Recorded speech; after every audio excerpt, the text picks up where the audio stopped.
England entered the year 1066 quietly, almost peacefully.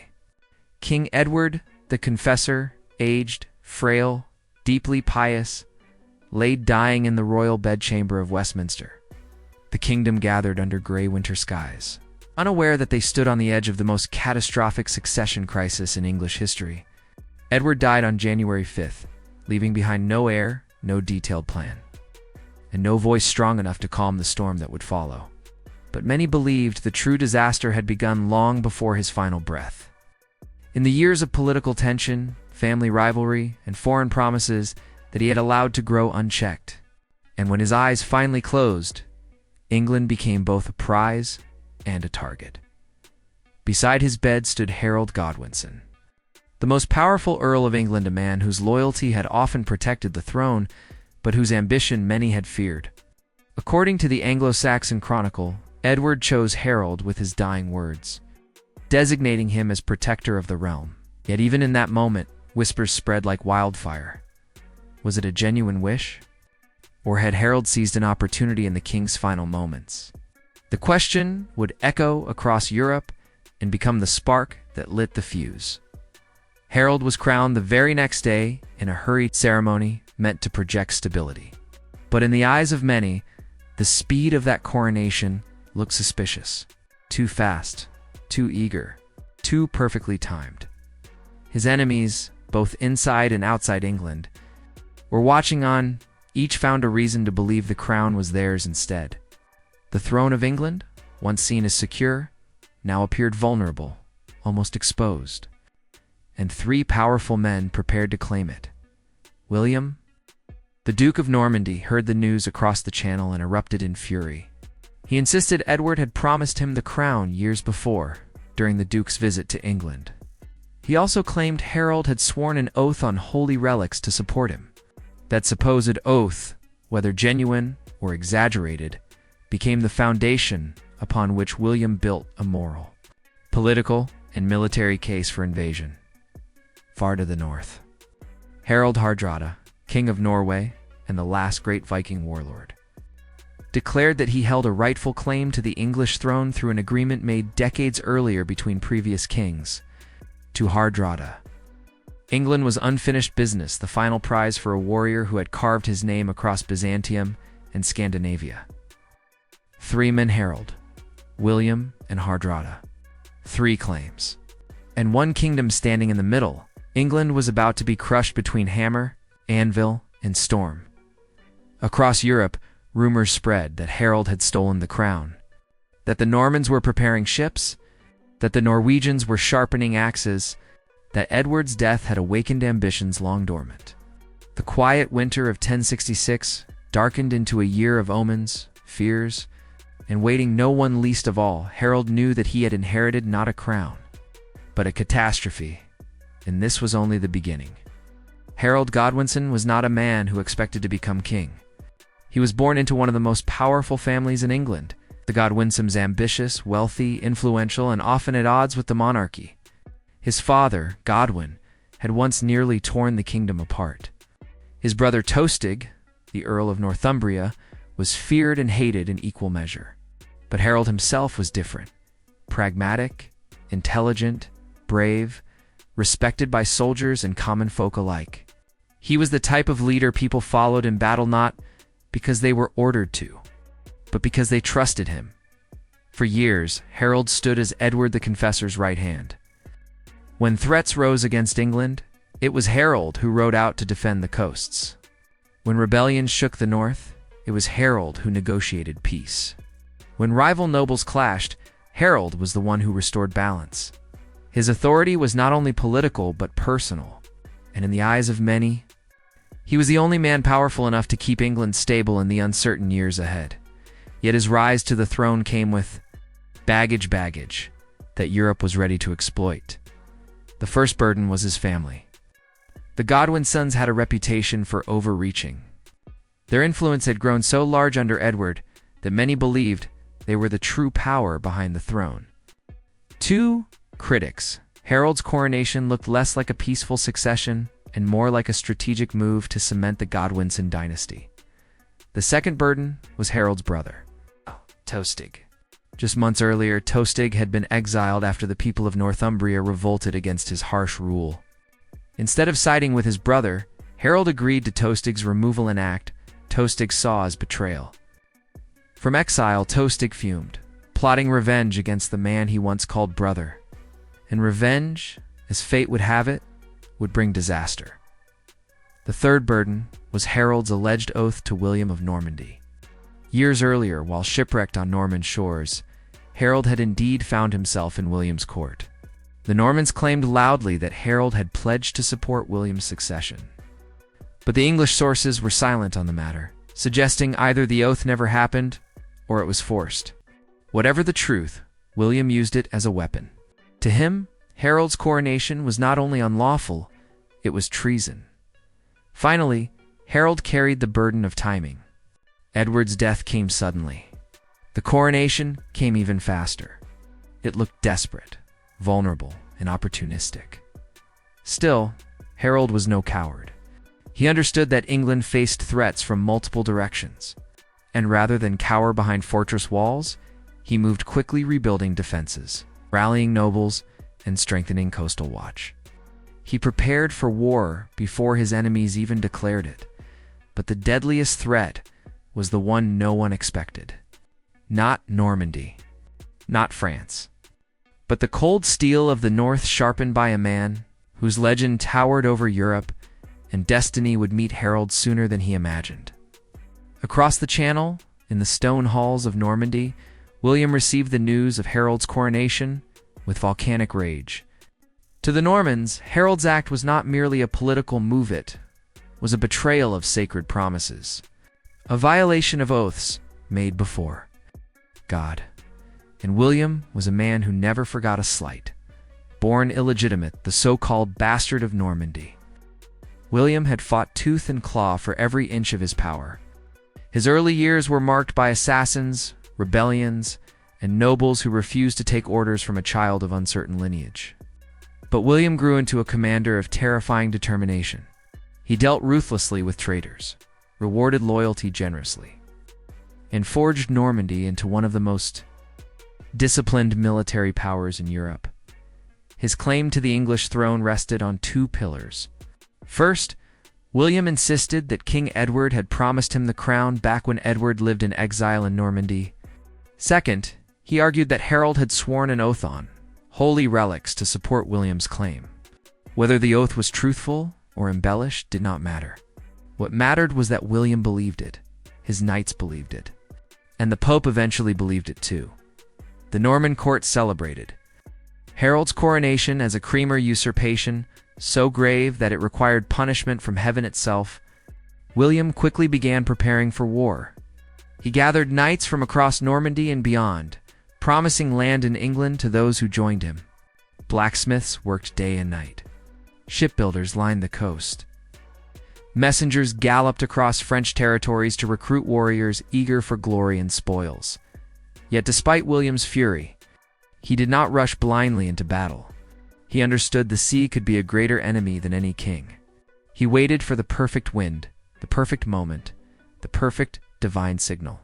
Meanwhile, his spies whispered of England's weakness, a newly crowned king, a divided aristocracy, an exiled brother planning revenge for William. Everything was falling into place, but fate loves irony. While William waited on the southern coast of Normandy, Harald's deadliest enemy was not preparing ships along the French shore. Instead, he was sharpening axes in the far north, ready to strike England, where it was weakest. The storm that would decide England's future was gathering, but its first bolt of lightning would come from the land of the Vikings. Harald Hardrada was not supposed to be part of England's story, not anymore. The age of the Vikings, the long ships, the raids, and the northern conquests had largely faded. Europe believed that chapter closed. But Harald, King of Norway, was a man who refused to accept the end of any age unless he decided it himself. Towering over his men, scarred from decades of war, and possessing a reputation so fearsome that Byzantine emperors had once whispered his name with caution. Harald was the last embodiment of the Old Norse warrior. Tradition, his claim to the English throne, had roots in an agreement made years earlier between Magnus of Norway and Neda Sus, and Harthacnot of England, an agreement that, while obscure, offered Harald a legal foothold to pursue a crown he believed destiny owed him. Whether the claim was compelling or convenient hardly mattered. For Harald, it was justification enough for one final, glorious campaign. But there was also another force pushing him toward England. Tostig Godwinson, Tostig. Harald's exiled brother had crossed the North Sea in search of allies, carrying bitterness sharper than any blade. He despised Harald for allowing his removal as Earl of Northumbria, and he intended to reclaim what he believed was his. When he reached Harald Hardrada's court, he found a king already hungry for conquest and honor.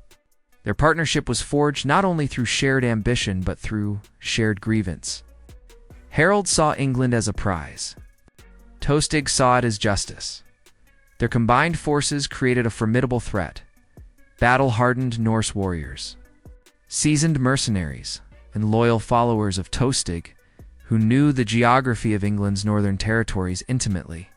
They sailed when summer waned, their longships cutting through the cold sea with the confidence of a people who had crossed oceans for centuries. Harald's strategy was bold, direct. He would strike the north of England hard, seize York, and rally potential sympathizers, especially those still loyal to Tostig. He believed that a decisive, early victory could fracture Harald's authority and inspire uprisings across the country. And for a moment, it worked. The Norwegians defeated English forces at Fulford on September 20th, 1066. Gaining control of the area, news spread rapidly. Panic rippled through northern England. Some local leaders considered negotiating. Harald believed the crown was already slipping into his hands. But what Harald did not expect? What no one expected was the speed of Harald Godwinson's response. A king newly crowned, dealing with threats from multiple directions, should have been slow, indecisive, or overwhelmed. Harald was none of those things. Upon hearing of the invasion, Harald marched his army north with astonishing speed, nearly 300 kilometers in less than a week. It was a journey brutal enough to break lesser men. Yet Harald's troops arrived at Stamford Bridge ready to fight. Harald Hardrada, for the first time in years, was caught unprepared. The Viking legend had walked into England with the confidence of a conqueror. But on September 25th, 1066, on the fields near Stamford Bridge, the last great Viking king would face the most determined opponent of his life, the man who refused to surrender England to anyone. And the battle that followed would become one of the most ferocious in medieval history. The morning of September 25th was bright, almost unsettlingly peaceful. The fields near Stamford Bridge shimmered under the late September sun, offering no hint of the brutality that would soon unfold. Harald Hardrada and Tostig believed they had time to negotiate the surrender of York, time to regroup, and time to consolidate their hold. Many of their warriors had even left their armor behind, resting by the riverbank after days of marching and fighting. Then, the horizon shifted. Dust rose in violent columns. Metallic glints flashed under the sun. The thunder of disciplined marching grew louder until it echoed like a coming storm. Harald Godwinson had arrived not next week, not tomorrow. But now, the English army descended upon Stamford Bridge with a force born of desperation, loyalty, and fierce determination. Harald had pushed his men to their physical limits, driving them north with the knowledge that if England fell in the north, it would not stand in the south. Harald Hardrada had little time to prepare. He rushed to assemble his men, ordering messengers to bring reinforcements from their camp at Rickle. But time was a luxury he no longer possessed. The Vikings were caught outnumbered, half-armored, scattered, and stunned by the suddenness of Harald's attack. And yet, Harald Hardrada did what legends demand. He fought. The battle began with ferocity unmatched in the chronicles of the age. The English shield wall advanced with brutal precision, pushing the Vikings back, step by step. Men clashed in a frenzy of steel and sweat. Spears shattered. Shields splintered. The riverbank moments earlier calm and idyllic. became a graveyard of trampled grass and broken bodies. Harald Hardrada towered in the center, his massive frame rising above the melee like a figure from the sagas. Wielding a two-handed sword, he cut through English lines with astonishing strength. Chroniclers later described him as larger than life, a warrior who fought with the fury of a man, determined to carve his fate into history. But even legends. A well-aimed arrow struck Hardrada in the throat. The towering king collapsed, his final breath lost amid the roar of battle. With his fall, the heart of the Viking army faltered. Yet the fighting did not end. Tostig Godwinson, facing his own brother across the field, refused to surrender. He fought to the last, surrounded by loyal men who died shielding him from English blades. His final stand was a bitter echo of the family feud that had fractured England long before the year's wars began. By late afternoon, the Viking army was broken. The survivors were forced to swear never to return. Of the hundreds of longships that had carried the invaders to England, only a few dozen were needed to take the survivors home. Harald Godwinson had achieved a victory that would echo through the ages. He had defeated the strongest Viking army to enter England in a generation. He had slain the last great Viking king. He had ended an era, but victory has a cruel side. Harald's triumph came at a terrible cost. His army was exhausted, bloodied, and reduced in number. And before he even had the chance to rest, messengers galloped into camp with news that would transform triumph into terror. William of Normandy had landed in the south. One war had ended. A greater one was beginning. Harald Godwinson stood amid the remains of the battlefield, his face streaked with sweat and ash, his armor dented and blood-marked. Around him, the moans of the wounded blended with the whisper of the river. Stamford Bridge was won, but the victory tasted strangely hollow. He had secured England's northern frontier, but at a cost that weighed heavily on him. Then came the pounding of hooves. A lone rider, his horse lathered and trembling, pushed through the English lines. Mud and panic clung to him like a second skin. He dismounted before the king, breathless and shaking, and with a voice nearly swallowed by exhaustion, he delivered the message that would shatter the fragile moment of triumph. William has landed at Pevensey. For a long second, Harald said nothing. Around him, men exchanged fearful glances. The message was not unexpected, but its timing was devastating. William had crossed the Channel while Harald fought for his life in the north. The Norman Duke had used the winds, the stars, and fate itself to time his invasion perfectly. Harald's mind raced through the implications. His army was exhausted. His numbers were reduced. And the southern shores of England were now in the hands of a rival who had been preparing meticulously for months. He had no choice. Within hours, Harald began gathering his men for another march, this time south, toward the storm waiting on the coast. The soldiers who had survived Fulford and Stamford Bridge now faced the impossible. A second brutal march across the length of England. With little rest, little food, and little time, Harald pushed them forward. He understood the stakes better than anyone. If William secured the south, he would gain supplies, reinforcements, and strategic positioning. He would be free to advance on London. And if he reached the capital before Harald, the English nobility, fractured, frightened, and opportunistic, might turn against their king. The road south became a gauntlet of exhaustion. Men collapsed. Horses died. Supplies dwindled. Yet Harald demanded they move faster. He knew that to hesitate was to lose England entirely. Meanwhile, William of Normandy was wasting no time. His army had landed with staggering discipline, constructing fortifications at Pevensey and Hastings, securing supply lines from Normandy, and preparing siege engines.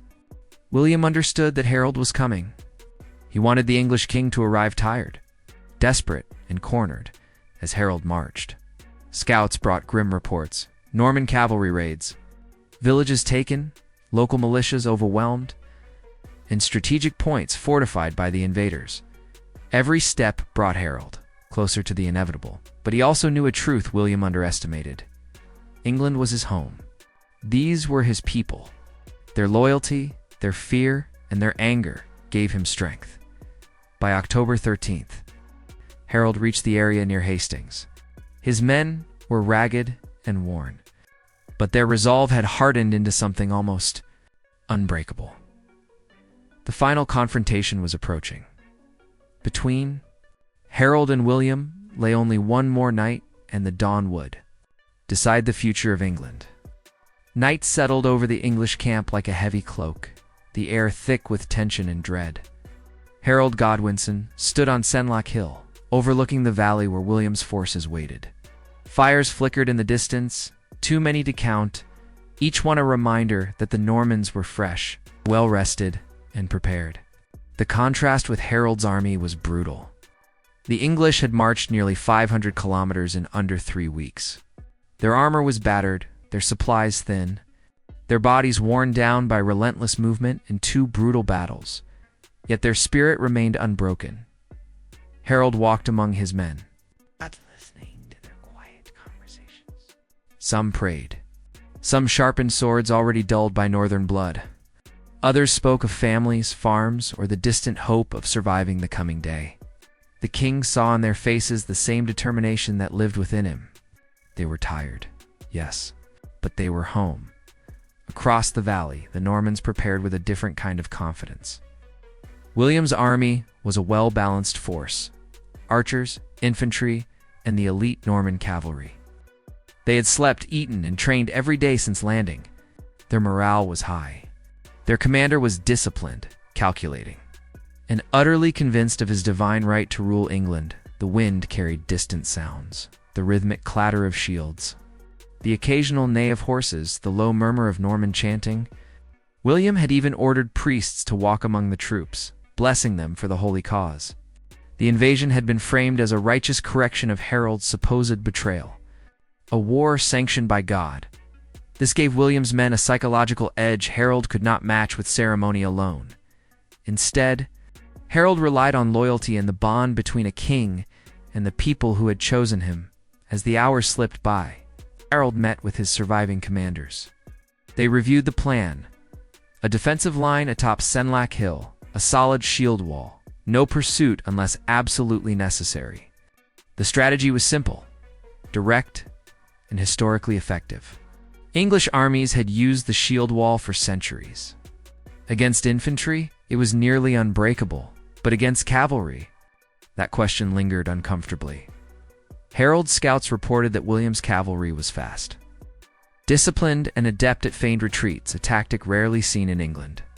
If the Normans managed to lure parts of the English line downhill, the shield wall could fracture, and if it fractured, the battle would be lost. Still, Harold had no alternatives. His best chance was to hold the ridge, absorb the Norman assault, and wait for William's momentum to break. The night grew colder. Harold gazed southward, where the fires of the Normans burned. He knew the weight of what was coming. He knew that tomorrow's battle would determine whether England remained Anglo-Saxon or fell under Norman rule. He knew that his decisions tonight would shape the fate of a nation for generations. Quietly, he prayed not for victory, but for strength, and in the valley below, William sharpened his sword and prepared for dawn.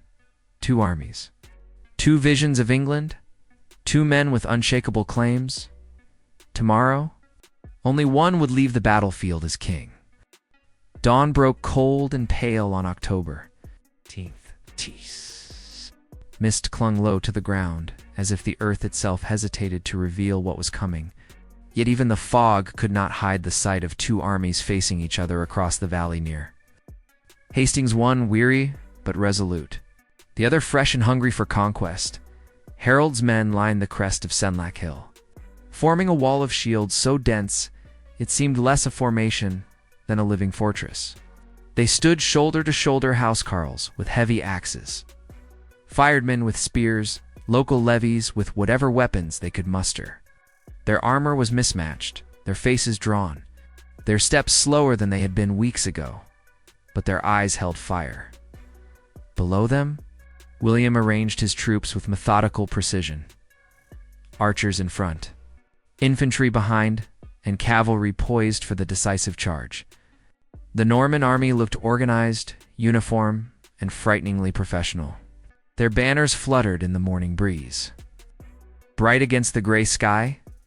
William himself rode a white horse near the center. He wore a chainmail hauberk, a conical helmet, and a surcoat marked with his emblem. He looked less like a duke and more like the embodiment of Norman ambition, calm, measured, and utterly determined. The first horn sounded from the Norman lines. A wave of archers advanced, loosing arrows that arced upward like a swarm of black insects. But the angle was wrong. The English stood too high on the ridge. Most arrows skimmed harmlessly off shields or fell short into the mud. William quickly realized the error and signaled the next phase. Infantry surged forward. The clash was thunderous. Normans slammed into the English shield wall with brutal force, but the formation held. Spears braced. Axes swung. Shields locked so tightly that the line bent but refused to break. Waves of infantry hurled themselves at the defenders, only to be beaten back again and again. The Normans regrouped. Then came the cavalry. Hooves thundered as knights charged uphill. Lances angled, war cries echoing across the valley.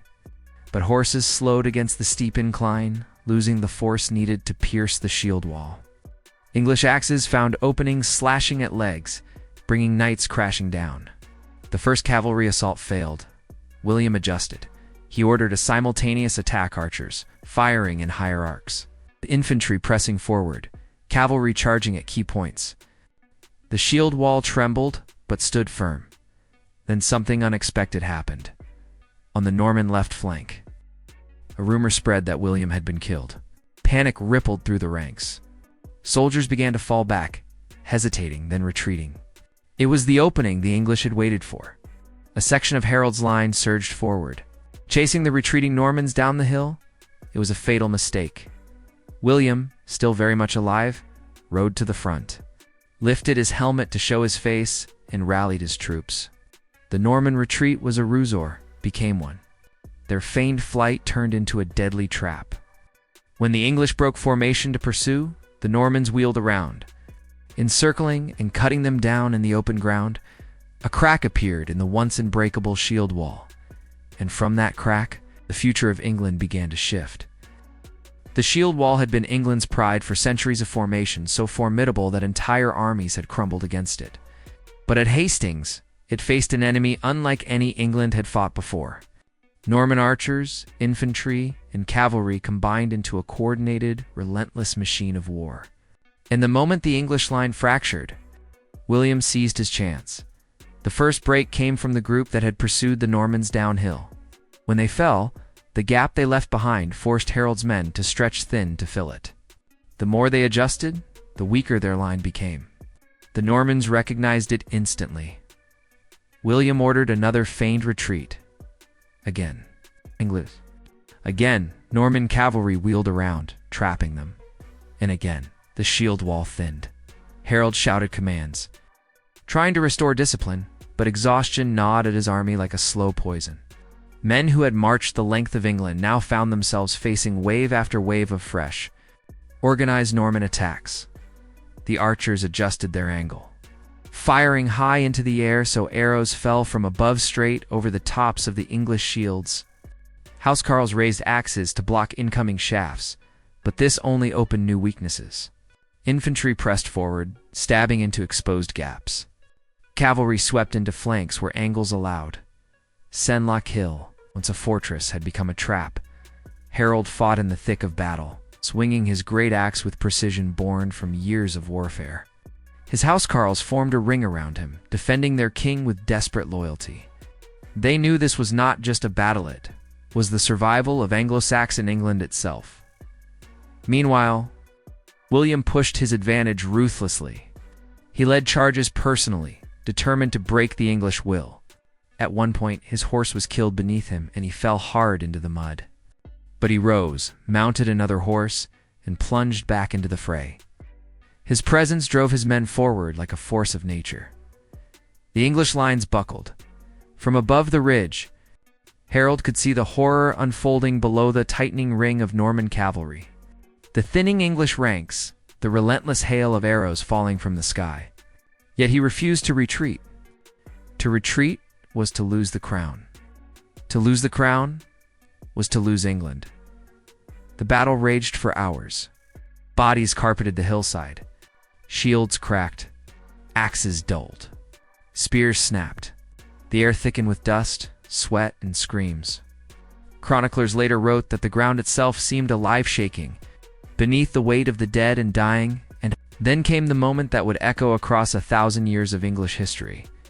A final volley of Norman arrows arced into the sky, falling like dark stars onto the remaining defenders. One arrow struck a figure near the center of the English line. Some said it hit him in the eye. Others claimed he was cut down by Norman knights. The truth is uncertain, but the effect was undeniable. Harald Godwinson fell. The last Anglo-Saxon king of England collapsed onto the blood-soaked earth, surrounded by loyal men who refused to abandon him even in death. As word spread of the king's fall, the English line began to crumble for good, and William prepared to claim what he believed destiny had promised him. Harold's fall broke more than the shield wall. It broke the spirit of the English army. Housecarls fought to the last, forming a desperate circle around their fallen king. They swung their axes until they were surrounded, overwhelmed, and silenced. For a moment, their defiance held the center, an island of resistance amid a sea of Norman power. But without leadership, without momentum, without hope, the English resistance cracked. William pressed upward. His infantry surged forward. Norman cavalry swept across the slope, crushing what remained of the English line. The ferdmen fled, not out of cowardice, but out of the crushing reality of defeat. They had fought for days, marched for weeks, and bled for a country that was slipping out of their grasp. When the final pocket of resistance fell, silence settled over Senlac Hill, not peaceful, but heavy, suffocating. The kind of silence that follows catastrophe. The kind that lingers long after a kingdom falls. Harold's body, mangled and broken, was barely recognizable. Some accounts say his mother begged William for the body, offering its weight in gold. William reportedly refused. Others claim Harold was secretly buried by the sea, facing the land he defended. The truth remains uncertain, lost to time and myth. But all accounts agree on one thing: with Harold's death, Anglo-Saxon England died with him. William stood at the top of the hill, sword in hand, surveying the ruin below. He had won, not through luck, but through preparation, strategy, discipline, and relentless will. Yet even in victory, he understood that his conquest had only begun. The battle was won, but England was not yet his. London stood defiant. Nobles fled in terror, forming factions. Some wanted to crown Edgar Atheling, the last descendant of the old royal line. Others sought compromise. Some plotted escape. The kingdom teetered between resistance and collapse. And William, knowing this, did not march straight to London.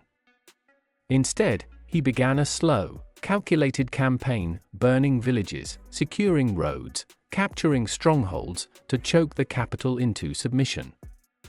The consequences of Hastings were immediate and enormous. Norman rule would reshape England's laws, language, architecture, aristocracy, and identity. A new elite would replace the old. Castles would rise across the landscape. The feudal system would take root. And the English tongue itself would begin its long transformation from Anglo-Saxon to Middle English. But for now, all of that lay ahead.